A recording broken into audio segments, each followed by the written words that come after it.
서울 구로구 골목길 반지하 집에서 꿈을 키우던 한 소녀가 있었습니다. 하버드 대학교 그냥 꿈이에요. 우리 집에는 그런 거 사치죠. 하지만 기적 같은 일이 일어났습니다. 세계 최고의 대학 하버드에서 온 초청장. 한국 학생들 수준이 요즘 많이 떨어진 것 같은데 하버드 기준에 맞을지 걱정이군요. 무시와 편견 속에서도 포기하지 않았던 소녀. 그런데 그들이 알지 못했던 진실이 있었습니다. 사연 시작 전에 무료로 할 수 있는 구독과 좋아요를 눌러주시면 새로운 영상이 올라올 때마다 가장 먼저 만나보실 수 있습니다. 서울 구로구의 좁은 골목길, 가로등 불빛마저 희미한 이른 새벽입니다. 반지하 집 작은 창문 사이로 새어나오는 형광등 불빛이 유일한 밝음이었죠. 19살 이소미는 낡은 책상 앞에 앉아 중고 서적들을 정리하고 있었습니다. 책장 한쪽 구석에는 테이프로 붙여놓은 단어카드들이 빼곡히 붙어 있었고, 소미는 그 카드들을 하나씩 넘겨가며 조용히 중얼거렸습니다. 성취, 기회. 소민의 목소리는 작았지만 또렷했습니다. 벽 너머로 들리는 공장 기계 소리와 새벽 배송 트럭 소음 사이에서도 그 목소리만큼은 흔들리지 않았죠. 소민의 어머니 김정수는 야간 근무를 마치고 돌아와 현관문을 조심스럽게 열었습니다. 딸이 공부하는 모습을 보며 가슴 한편이 아려왔죠. 손에는 편의점에서 사온 우유 한 팩과 식빵이 들려 있었습니다. 늘 그랬듯이 어머니는 아무 말 없이 부엌으로 향했고, 소미는 여전히 책 속에 빠져 있었습니다. 엄마, 들어오셨어요? 소민이 고개를 돌리며 말했습니다. 어머니의 피곤한 얼굴을 보자 미안한 마음이 들었죠. 오늘도 늦게까지 일하셨죠? 괜찮다. 너는 공부나 열심히 해라. 어머니의 목소리에는 애써 감추려는 피로감이 묻어났습니다. 그러면서도 딸의 책상 위를 힐끗 바라보았죠. 거기에는 대학교 입학 안내서와 장학금 신청 서류들이 가지런히 정리되어 있었습니다. 소미는 책을 덮고 고개를 떨궜습니다. 하버드 대학교. 그냥 꿈이에요. 우리 집에는 그런 거 사치죠. 목소리에는 체념이 섞여 있었습니다. 몇 달 전부터 준비해온 해외 대학 지원 서류였지만 현실은 냉혹했습니다. 학비는 물론이고 비행기표조차 마련하기 어려운 형편이었으니까요. 어머니는 아무 말 없이 방 한쪽 구석에 있는 서랍을 바라보았습니다. 그 서랍 안에는 3년 전 교통사고로 세상을 떠난 아들, 소민의 오빠 이소준의 유품들이 고스란히 담겨 있었죠. 오빠도 소민처럼 공부를 좋아했고 해외 대학 진학을 꿈꿨었습니다. 하지만 그 꿈을 이루기 전에 하늘나라로 떠나버렸죠. 소준이도 그런 꿈이 있었는데 어머니가 중얼거렸습니다. 그 말을 들은 소민의 눈가에 눈물이 맺혔습니다. 오빠는 늘 소민에게 말했죠. 너는 똑똑하니까 꼭 큰 사람이 될 거야. 내 목까지 열심히 살아라. 소민은 서랍을 열어 오빠의 낡은 공책을 꺼냈습니다. 그 안에는 오빠가 직접 손으로 쓴 격려의 메모들이 가득했죠. 소민아, 포기하지 마. 우리 가난하다고 꿈까지 가난할 필요는 없어. 소민은 그 글씨를 손으로 따라 그으며 다시 마음을 다잡았습니다. 시계가 새벽 3시를 가리키고 있었지만 소민은 잠들 생각이 없었습니다. 내일 아침에는 편의점 아르바이트를 해야 하고 오후에는 학교 수업이 있었죠.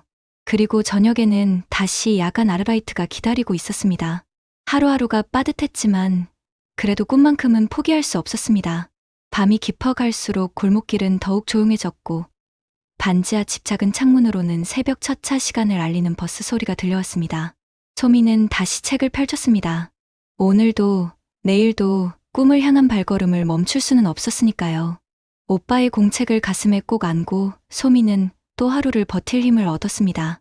소민이 학교에서 돌아온 것은 저녁 6시였습니다. 평소보다 늦은 시간이었죠. 오늘은 전국 대학생 웅변대회 예선이 있는 날이었거든요. 소민은 가방을 내려놓으며 한숨을 내쉬었습니다.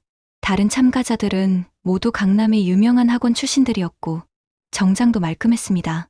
소민만 혼자 교복 차림에 낡은 구두를 신고 있었죠. 어떻게 됐니? 어머니가 조심스럽게 물었습니다.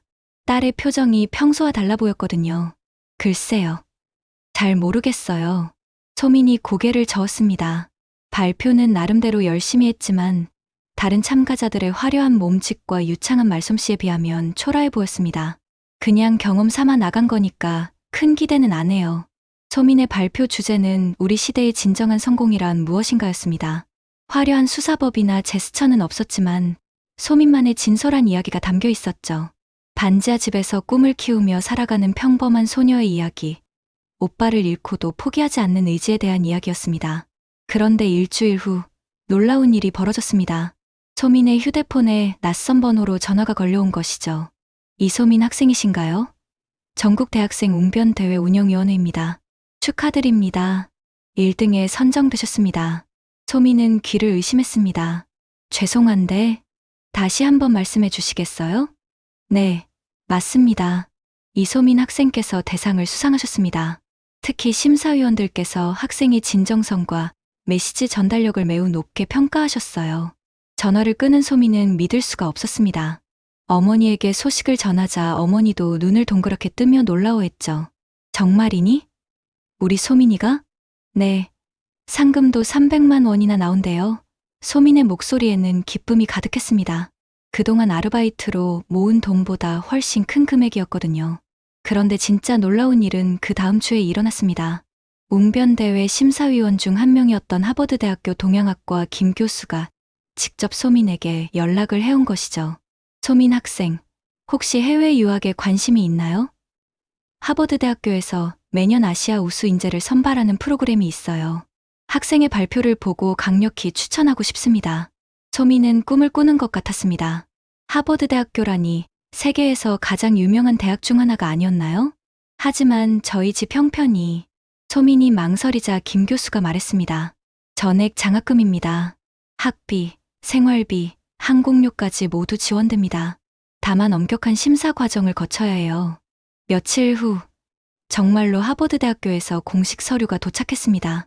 국제 우수 인재 프로그램 합격 통지서라고 적힌 두꺼운 봉투였죠. 소민은 떨리는 손으로 봉투를 뜯었습니다. 축하합니다.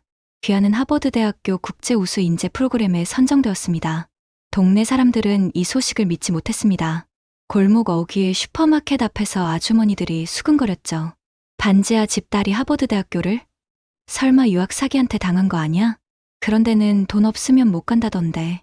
정순이네가 무슨 돈이 있다고? 요즘 젊은 애들 허황된 꿈만 크더라. 하지만 어머니 정수는 달랐습니다.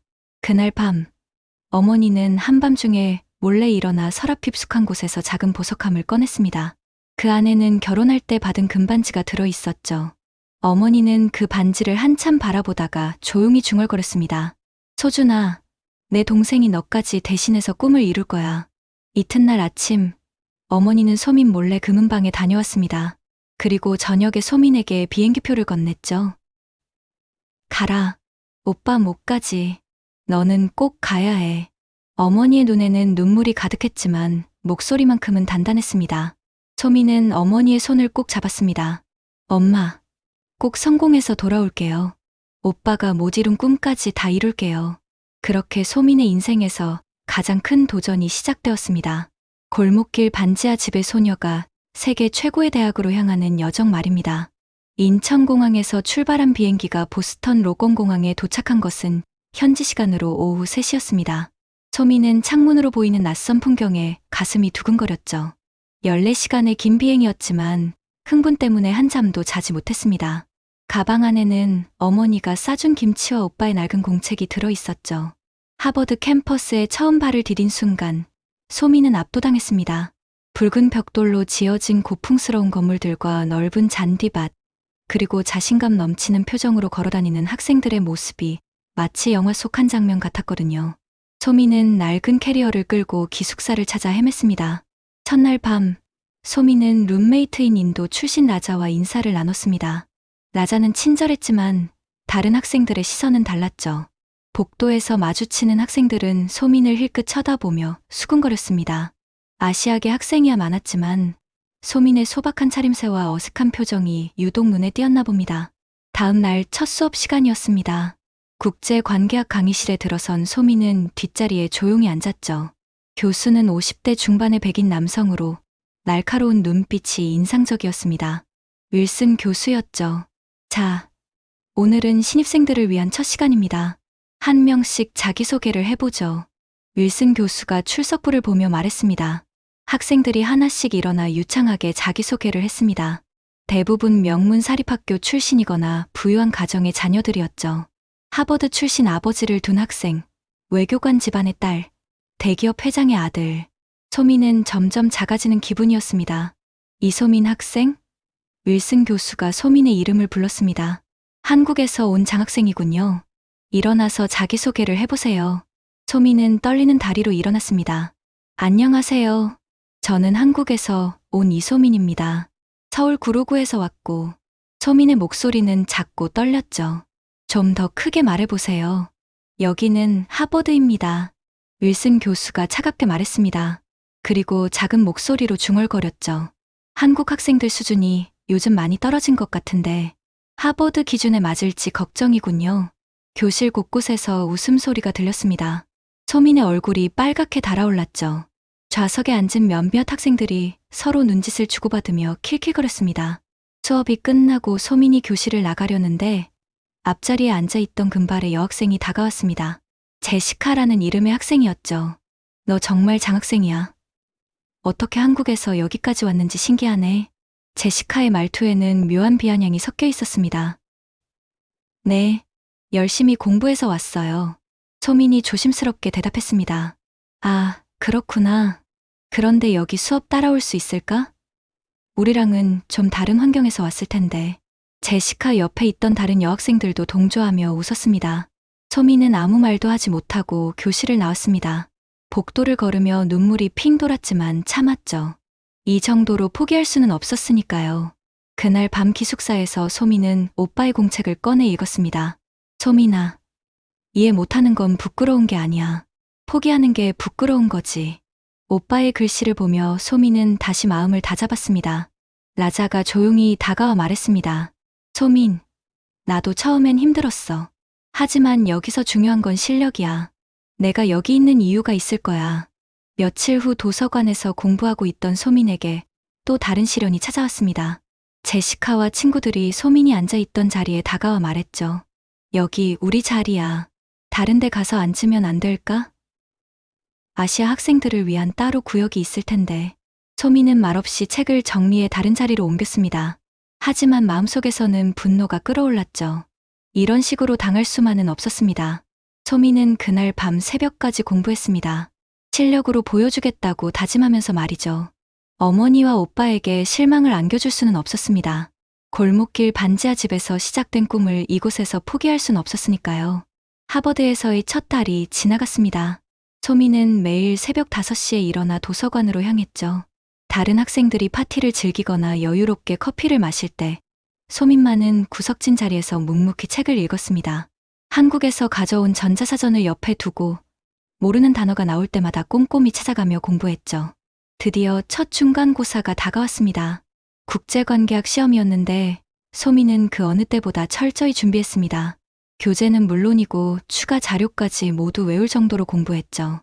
시험 당일 아침, 소민은 떨리는 마음으로 시험장에 들어섰습니다. 제시카와 친구들은 여유로운 표정으로 앉아 있었습니다. 그들은 소민을 보며 속삭였죠. 저 애, 시험 잘 볼 수 있을까? 언어 장벽도 있을 텐데. 뭐 아시아 애들이 암기는 잘하잖아. 하지만 창의적 사고는 글쎄. 소민은 그들의 시선을 무시하고 자리에 앉았습니다. 시험 문제를 받자마자 집중해서 문제를 읽기 시작했죠. 다행히 준비한 내용들이 많이 나왔습니다. 소민은 차근차근 답안을 작성했습니다. 일주일 후 시험 결과가 발표되었습니다.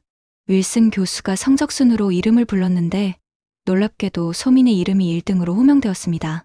소민은 자신의 귀를 의심했죠. 이소민, A+입니다. 윌슨 교수가 말했지만 표정은 별로 달갑지 않아 보였습니다. 교실이 조용해졌습니다. 제시카와 친구들은 믿을 수 없다는 표정으로 소민을 바라봤죠.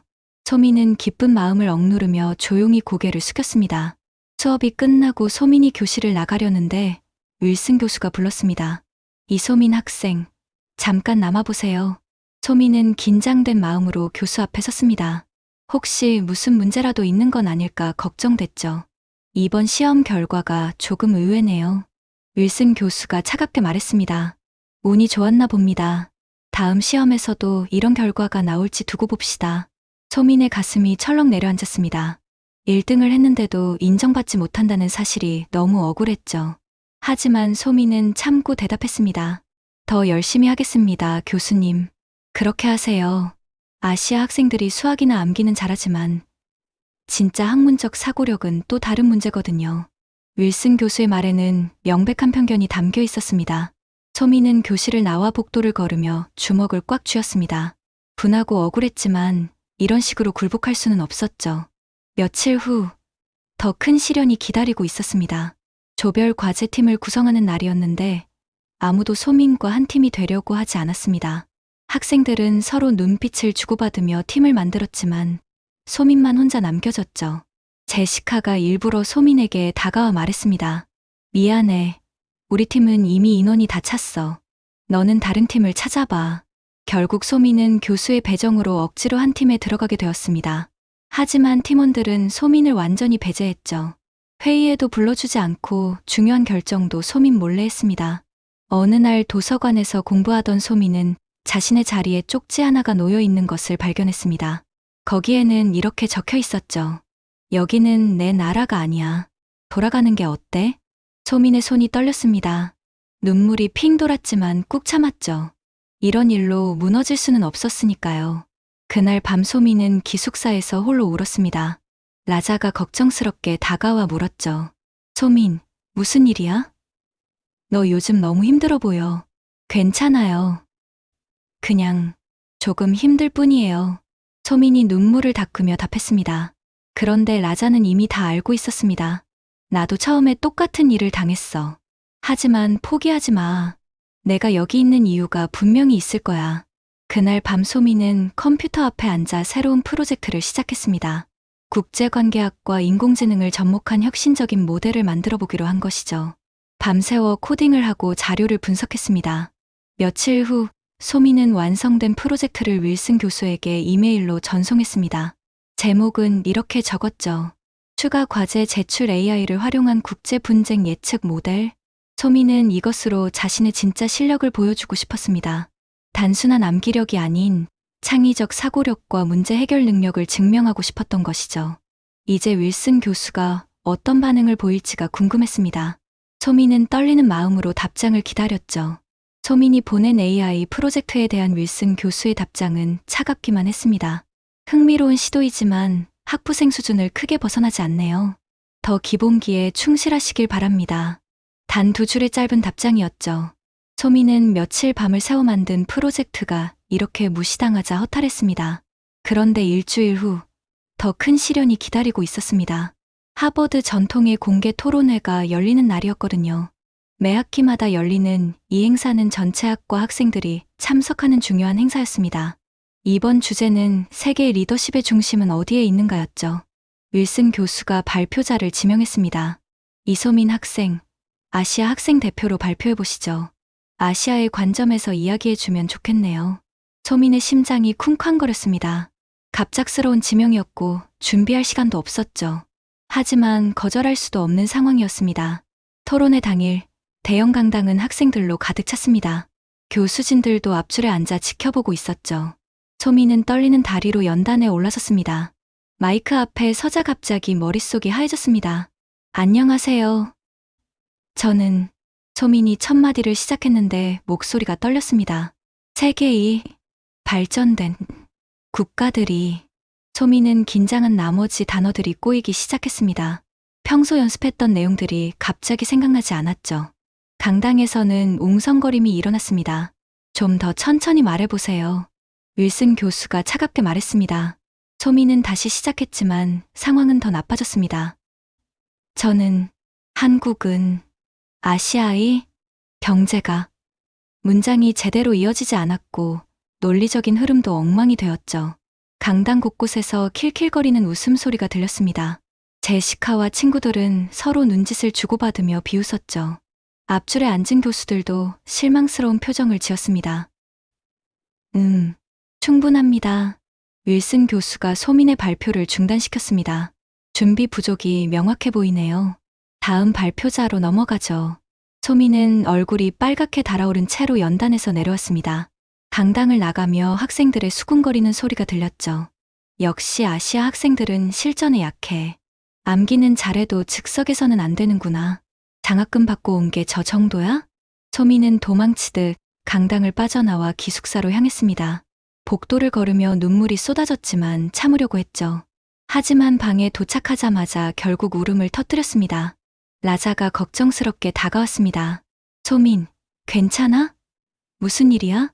소민은 아무 말도 하지 못하고 계속 울었습니다. 그동안 참았던 모든 감정들이 한꺼번에 터져 나왔죠. 고향에 대한 그리움, 어머니에 대한 미안함, 그리고 자신에 대한 실망감까지. 나는 정말 바보야. 여기 올 자격도 없었어. 소민이 흐느끼며 말했습니다.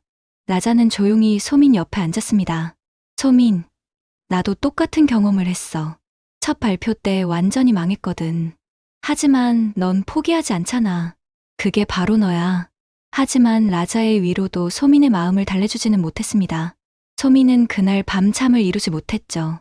창밖을 바라보며 한국의 골목길이 그리웠습니다. 어머니의 따뜻한 품이 간절했고 오빠와 함께 공부하던 그 시절이 떠올랐죠.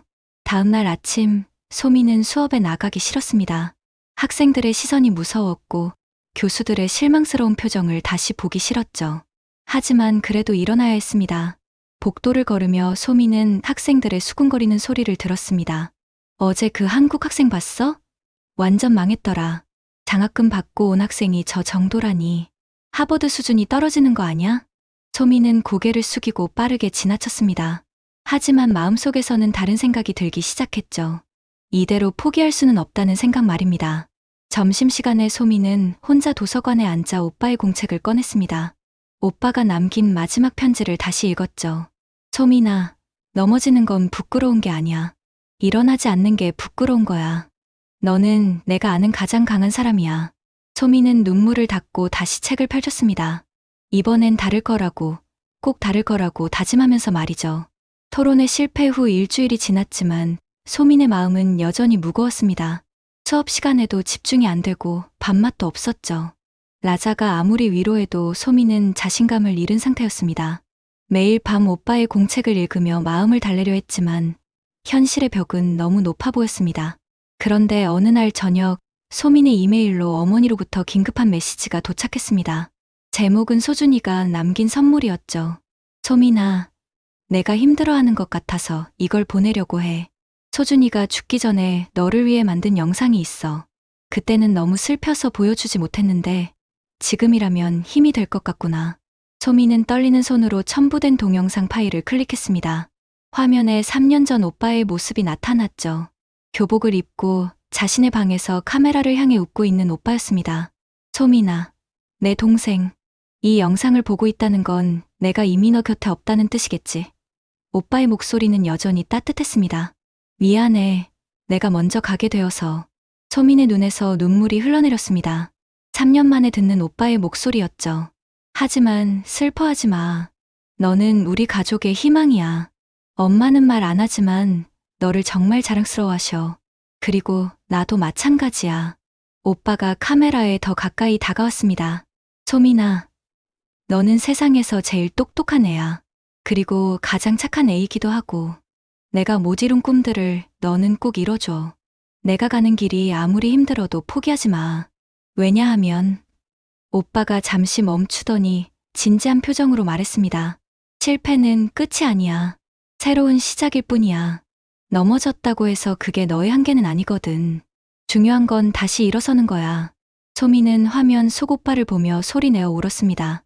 마치 오빠가 지금 자신의 상황을 알고 있는 것 같았거든요. 그리고 소민아, 너는 절대 혼자가 아니야. 내가 항상 내 곁에 있을 거야. 내가 힘들 때마다 하늘을 올려다봐. 거기서 내가 너를 응원하고 있을 테니까. 영상이 끝나자 소민은 한참 동안 움직이지 못했습니다. 오빠의 말들이 가슴 깊이 스며들었죠. 그리고 문득 깨달았습니다. 자신이 지금까지 남들의 시선만 의식하며 위축되어 있었다는 것을요. 소민은 컴퓨터 앞에 앉아 윌슨 교수에게 이메일을 쓰기 시작했습니다. 교수님, 저는 다시 토론 기회를 요청드립니다. 이번에는 충분히 준비해서 제대로 된 발표를 하고 싶습니다. 제게 한 번 더 기회를 주세요. 이메일을 보내고 나서 소민은 마음이 한결 가벼워졌습니다. 두려움보다는 각오가 생겼죠. 다음날 아침 윌슨 교수의 답장이 도착했습니다. 좋습니다. 다음 주 금요일에 특별 토론회를 열겠습니다. 하지만 이번이 마지막 기회입니다. 소민은 답장을 보고 미소를 지었습니다. 이번에는 다를 거라는 확신이 들었거든요. 그날부터 소민은 완전히 달라졌습니다. 도서관에서 자료를 찾고 발표 내용을 체계적으로 정리했죠. 한국의 역사와 문화, 경제 발전 과정을 깊이 있게 연구했습니다. 그리고 무엇보다 자신의 경험을 솔직하게 담기로 했습니다. 라자도 소민의 변화를 느꼈습니다. 소민, 너 완전히 달라졌어. 뭔가 결심한 것 같은데? 네. 이번에는 진짜 제대로 해볼 거예요. 소민의 목소리에는 확신이 담겨 있었습니다. 일주일 내내 소민은 발표 준비에 매달렸습니다. 거울 앞에서 연습하고 나자 앞에서도 리허설을 했죠. 이번에는 절대 실수하지 않겠다고 다짐했습니다. 토론회 전날 밤, 소민은 어머니에게 영상통화를 걸었습니다. 엄마, 내일 중요한 발표가 있어요. 오빠 영상 보내주셔서 고마워요. 큰 힘이 되었어요. 우리 소민이 잘할 거야. 오빠도 하늘에서 응원할 거고. 어머니의 목소리에는 믿음이 가득했습니다. 소민은 그날 밤 오빠의 공책을 마지막으로 읽었습니다. 그리고 다짐했죠. 내일은 정말 다를 거라고. 오빠와 엄마를 실망시키지 않겠다고. 창밖으로 보이는 하버드 캠퍼스의 야경이 더 이상 두렵지 않았습니다. 오히려 도전의 무대로 보였죠. 소민은 내일을 기대하며 잠자리에 들었습니다.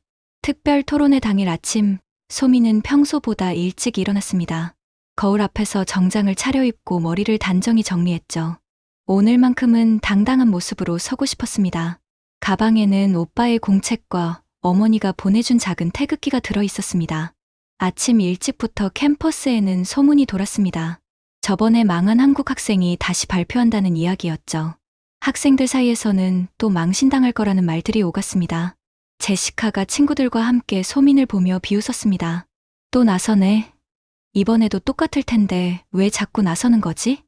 아마 포기를 모르는가 봐. 보다가 민망해 죽겠어. 하지만 소민은 더 이상 그들의 시선에 신경 쓰지 않았습니다. 오빠의 말이 계속 머릿속에 맴돌았거든요. 실패는 끝이 아니야. 새로운 시작일 뿐이야. 토론회가 열리는 대형 강당에는 지난번보다 더 많은 사람들이 모였습니다. 소민의 재도전 소식을 듣고 구경하러 온 학생들도 많았죠. 심지어 다른 과 교수들까지 참석했습니다. 윌슨 교수가 연단에 서서 말했습니다. 오늘은 이소민 학생의 특별 발표가 있겠습니다. 주제는 동일합니다. 세계 리더십의 중심은 어디에 있는가? 소민은 깊게 숨을 들이쉬고 연단으로 걸어 올라갔습니다. 지난번과는 달리 발걸음이 흔들리지 않았죠. 마이크 앞에 서자 강당이 조용해졌습니다. 모든 시선이 소민에게 집중되었습니다. 안녕하세요. 저는 대한민국에서 온 이소민입니다. 소민의 목소리는 또렷하고 자신감이 넘쳤습니다. 지난번과는 완전히 다른 모습이었죠. 여러분들 중에는 제가 어디서 왔는지 궁금해하시는 분들이 있을 겁니다. 저는 서울의 작은 골목길, 반지하 집에서 자랐습니다. 소민이 자신의 배경을 솔직하게 털어놓기 시작했습니다. 강당에서 웅성거림이 일었지만 소민은 흔들리지 않고 계속했습니다. 저는 가난한 나라에서 왔습니다. 하지만 우리는 재건했고 일어섰고 번영했습니다. 마치 제가 그럴 것처럼 말입니다. 소민의 말에는 확신이 담겨 있었습니다. 소민은 한국의 역사를 들려주기 시작했습니다. 6.25 전쟁 후 폐허에서 시작해 세계 10위권 경제대국으로 성장한 이야기, 민주화 과정에서 보여준 국민들의 의지, 그리고 지금의 한류와 기술 혁신까지.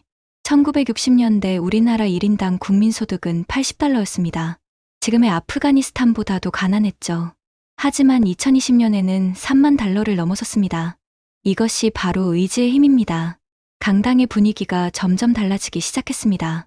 학생들이 소민의 말에 집중하기 시작했죠. 윌슨 교수의 표정도 진지해졌습니다. 리더십은 크기가 아닙니다. 의지입니다. 포기하지 않는 정신입니다. 소민의 목소리가 강당 전체에 울려 퍼졌습니다. 그리고 소민은 자신의 이야기를 했습니다. 오빠를 잃고도 포기하지 않았던 일, 편견과 무시를 당하면서도 계속 도전했던 일들을 말이죠. 저는 여기서 많은 무시를 당했습니다. 아시아 학생은 창의성이 부족하다고, 암기만 잘한다고 들었죠. 하지만 저는 여러분께 증명하고 싶었습니다. 진정한 창의성은 도전을 멈추지 않는 것에서 나온다는 것을요. 소민은 자신이 개발한 AI 모델에 대해서도 자세히 설명했습니다. 단순한 과제가 아니라 실제로 국제 분쟁을 예측할 수 있는 혁신적인 시스템이었죠. 진정한 리더십의 중심은 특정 국가나 지역에 있지 않습니다. 바로 포기하지 않는 개인의 마음속에 있습니다. 소민이 마지막 문장을 끝내자 강당이 조용해졌습니다. 그리고 몇 초 후, 한 명의 학생이 박수를 치기 시작했습니다. 그 박수는 점점 커져서 결국 강당 전체가 기립박수를 보냈죠. 제시카와 친구들도 어쩔 수 없이 박수를 쳤습니다. 와, 완전히 다른 사람 같아. 진짜 감동적이었어. 나도 저런 의지 갖고 싶다. 학생들의 반응이 완전히 달라졌습니다. 소민은 연단에서 내려오며 뿌듯한 미소를 지었죠. 윌슨 교수가 다가와 말했습니다. 이소민 학생, 정말 놀랍군요. 이런 발표는 처음 봅니다. 소민은 고개를 숙여 인사했습니다. 감사합니다, 교수님. 기회를 주셔서요. 그날 이후 소민을 보는 사람들의 시선이 완전히 바뀌었습니다. 더 이상 무시당하는 아시아 학생이 아니라 존경받는 동료가 된 것이죠. 토론회가 끝난 후 며칠 동안 소민의 일상은 완전히 달라졌습니다. 복도를 걸을 때마다 학생들이 먼저 인사를 건넸고 도서관에서도 자리를 양보해주는 일이 생겼죠. 제시카마저도 소민을 보면 어색하게 미소를 지었습니다. 그런데 토론회 일주일 후 윌슨 교수가 소민을 개인적으로 호출했습니다. 연구실로 오라는 이메일을 받은 소민은 긴장된 마음으로 교수실 문을 두드렸죠. 들어오세요. 윌슨 교수의 목소리가 평소와 달리 무거웠습니다. 소민이 들어서자 윌슨 교수는 창밖을 바라보며 서 있었습니다. 책상 위에는 소민이 전에 제출한 AI 프로젝트 자료들이 펼쳐져 있었죠. 그리고 그 옆에는 여러 학술지와 논문들이 놓여 있었습니다. 앉으세요, 이소민 학생. 윌슨 교수가 무거운 표정으로 자리에 앉았습니다. 소민도 조심스럽게 의자에 앉았죠. 교수는 한참 동안 말을 잇지 못했습니다. 그러다가 소민을 똑바로 바라보며 입을 열었습니다. 이소민 학생, 저는 당신에게 사과해야겠습니다. 교수의 목소리에는 진심이 담겨 있었습니다. 소민은 깜짝 놀랐습니다. 하버드의 저명한 교수가 자신에게 사과한다니 상상도 못한 일이었거든요. 처음 당신을 봤을 때 저는 편견을 가지고 있었습니다. 윌슨 교수가 고백하기 시작했습니다. 아시아 학생들에 대한 그리고 당신의 배경에 대한 편견 말입니다. 교수는 책상 위의 자료들을 가리키며 계속했습니다. 당신이 제출한 AI 모델을 다시 검토해봤습니다. 그리고 놀랐습니다. 이건 학부생 수준을 훨씬 뛰어넘는 작품이었어요. 소민은 믿을 수 없다는 표정으로 교수를 바라봤습니다. 저는 이 모델을 몇몇 동료 교수들에게 보여줬습니다. 이름을 감춘 채로요. 모든 교수들이 대학원생이나 박사과정 학생의 작품이라고 생각했습니다. 윌슨 교수의 목소리에는 부끄러움이 섞여 있었습니다. 그뿐만 아닙니다. 당신의 토론 발표도 마찬가지였어요. 저는 40년 동안 이 대학에서 강해왔지만 그렇게 진정성 있고 감동적인 발표는 처음이었습니다. 소민의 눈에 눈물이 맺히기 시작했습니다. 그동안 받았던 무시와 편견이 떠올랐지만 동시에 후련한 기분도 들었죠. 윌슨 교수는 서랍에서 한 장의 서류를 꺼냈습니다. 이것은 하버드 뉴스레터에 실릴 기사의 초안입니다. 제목을 읽어보세요. 소민이 서류를 받아 읽어보니 이렇게 적혀 있었습니다. 신흥 리더, 한국의 이소민, 편견을 깨뜨린 진정한 국제인재. 이 기사는 내일 하버드 전체에 배포될 예정입니다. 윌슨 교수가 말했습니다. 그리고 당신의 AI 모델은 국제학술지에 게재될 예정이에요. 물론 당신이 주저자로요. 소민은 너무 놀라서 말을 하지 못했습니다. 꿈 같은 일이었거든요. 그리고 윌슨 교수가 더 중요한 말을 했습니다. 저는 앞으로 제 강의에서 당신의 토론 내용을 인용하려고 합니다. 진정한 리더십이 무엇인지 보여주는 살아있는 예시로 말입니다.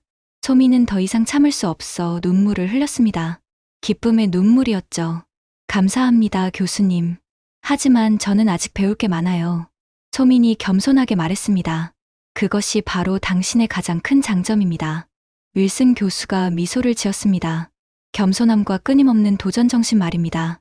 며칠 후, 정말로 하버드 뉴스레터에 소민의 기사가 실렸습니다. 캠퍼스 곳곳에서 학생들이 그 기사를 읽고 있었죠. 소민이 지나가면 박수를 보내는 학생들도 있었습니다. 제시카도 소민에게 다가와 진심으로 사과했습니다. 소민, 정말 미안해. 내가 너무 편견을 가지고 있었어. 앞으로 친구가 될 수 있을까? 물론이에요. 소민이 밝게 대답했습니다. 그날 저녁 소민은 캠퍼스를 걸으며 한국의 어머니에게 영상통화를 걸었습니다. 엄마, 저 해냈어요. 오빠가 못 이룬 꿈, 제가 이뤘어요. 화면 속 어머니는 눈물을 흘리며 말했습니다. 소준이도 하늘에서 기뻐할 거야. 우리 소민이 정말 자랑스럽다. 소민은 오빠의 공책을 꺼내 마지막 페이지를 폈습니다. 그리고 펜을 들어 적었죠. 오빠, 나 해냈어. 나 한국 소녀 이소민이 해냈어. 이제 더 큰 꿈을 향해 나아갈게. 하버드 캠퍼스의 석양이 소민의 뒷모습을 비춰주었습니다. 그 길 위에는 더 이상 비웃음도 눈물도 없었습니다. 오직 당당한 발걸음과 희망찬 미래만이 펼쳐져 있었죠. 골목길 반지하 집에서 시작된 작은 꿈이 이제 세상을 향한 큰 도전으로 자라났습니다.